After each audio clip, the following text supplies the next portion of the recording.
You can make a difference with your smile or gentle gesture, with a kind word or good nature. With your love or your diligence, make a difference with your patience. Speak words that will only encourage. Treat with respect people of all age. Win people with your kind attitude. Make a difference with your fortitude. Say things that will boost others' image. Make them happy and give them courage. Hold your words that can only destroy. Make a difference with words you employ. Let your deeds show that you really care, and your love be genuine and be it rare. Avoid actions which no good will bear. Make a difference with love you will share. Wherever you are, make a difference. You gain nothing with your indifference. Change the world into a better place. Make a difference with your honest face. Hi friends, once again I'm here to share my YouTube channel with you, and thank you for all the support, encouragement that you have given me. I am further motivated and enthused to continue with this YouTube channel with a title, with a theme that we can make a difference. And when we think more and more of this idea that we can make a difference, I think we feel, or I feel much better that I have a mission, I have a goal in my life, which is to make a little difference in the lives of people. For today's episode, I'd like to share with you a poem that I wrote.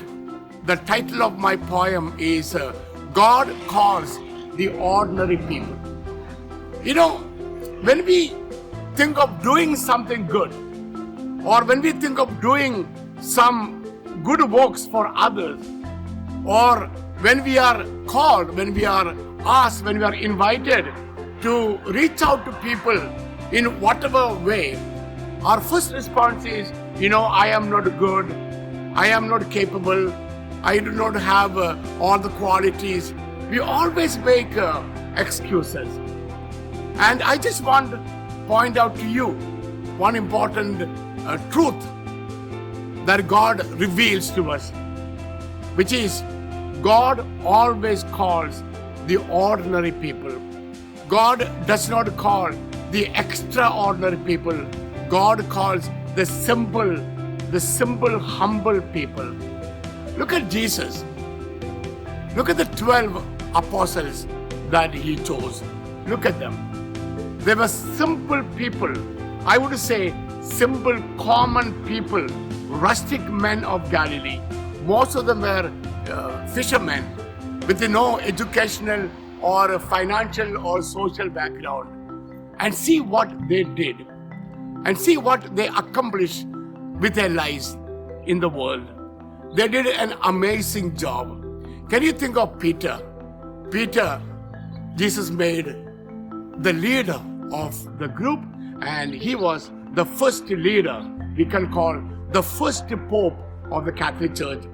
And yet Peter was a simple man with no educational, no special training, no special qualifications, no special degrees.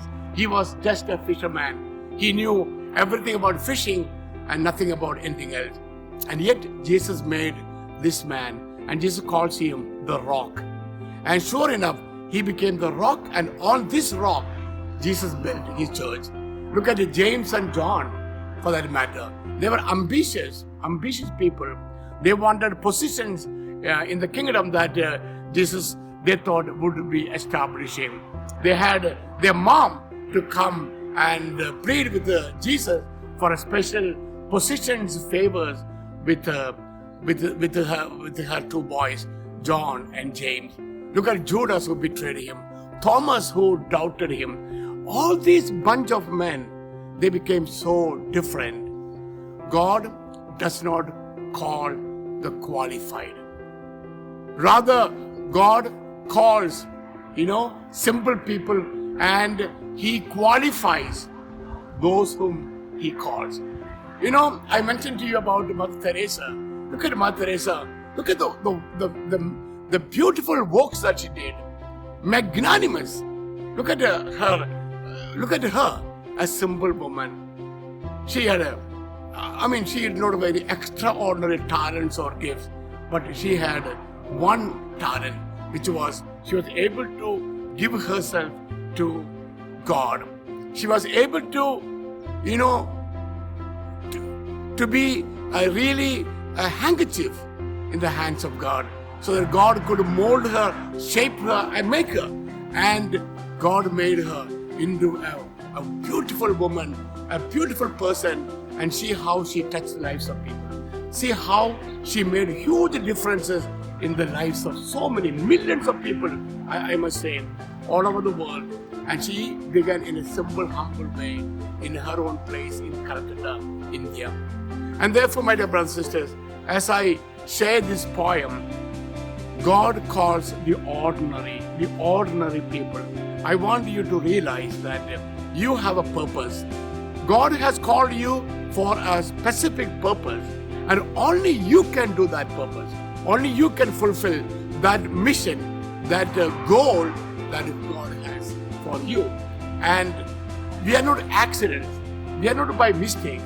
We are, well thought out plan of God. We are in the design of our eternal architect, our God, our creator.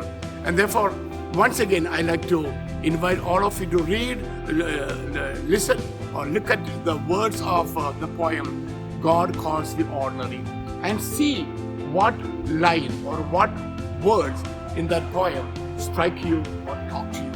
Pick up those lines, pick up those words, and spend some time thinking and reflecting, and ask this question: how can I be someone who can change the lives of people by my example, by my own life and inspiration?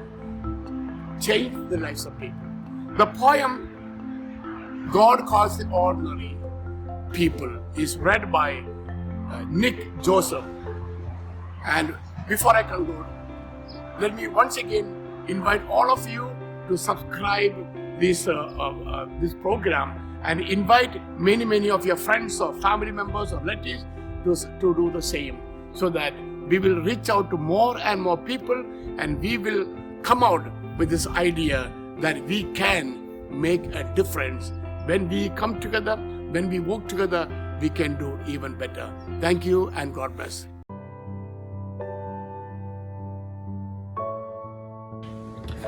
God calls the ordinary. Jesus chose men very ordinary, and he made them extraordinary. Many of them were simple fishermen. Jesus changed them into fishers of men. Peter, their leader, denied Jesus thrice, had vouched to defend him at any price. But he was not ready to take any risk. He left Jesus and went hiding at dusk. Mathew, the tax collector, was chosen. At the news, the Pharisees were frozen. It got him into trouble with leaders. They accused him as friend of the sinners. Thomas the doubter was slow to believe. The brothers John and James could not forgive. The good Lord called them as sons of thunder. In their anger, they did many blunders. By choosing Judas, Jesus shocked the world. For 30 silver coins, he would be sold. With a kiss, Judas betrayed his master and continues to be the worst betrayer. Our Savior does not call the qualified. Rather, he qualifies those who are called. He does not measure our skills or smartness, but looks only at our love and faithfulness.